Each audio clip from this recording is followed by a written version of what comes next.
Alam nyo ba ang fire drill? Ang fire drill ay isang paraan ng pagsasanay kung paano ililikas ang isang gusali kung sakaling magkaroon ng sunog o iba pang mga emerhensya.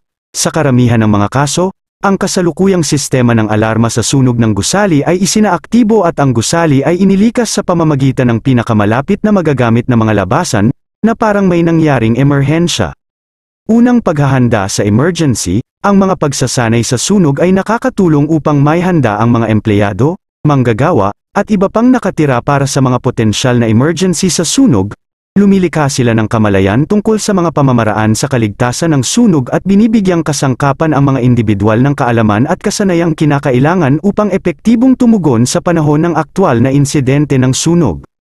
Mga pangalawang pamamaraan sa paglisan, ang mga pagsasanay sa sunog ay nagbibigay ng pagkakataon na magsagawa ng mga pamamaraan sa paglikas, kabilang ang pagtukoy sa mga emergency exit, mga ruta ng paglisan, mga lugar ng pagpupulong, at ang wastong paggamit ng mga kagamitan sa kaligtasan ng sunog tulad ng mga pamatay ng apoy.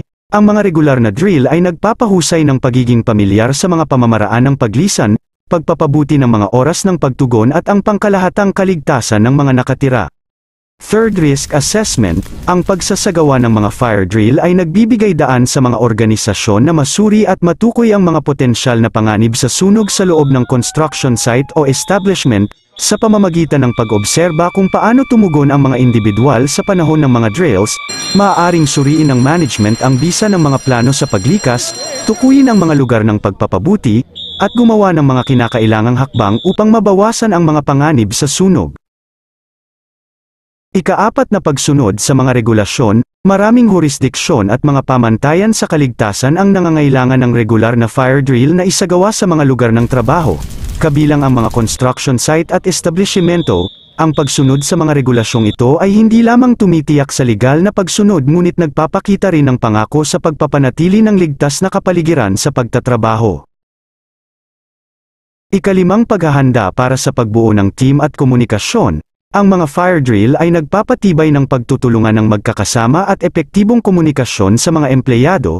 Sa panahon ng mga drills, dapat ay coordinate ng mga individual ang kanilang mga aksyon, sundin ang mga tagubilin, at tulungan ang iba sa proseso ng paglikas. Itinataguyod nito ang pakiramdam ng pagkakaisa, pinahuhusay ang tiwala ng mga miyembro ng koponan, at pinapabuti ang pangkalahatang komunikasyon sa panahon ng mga emerhensya.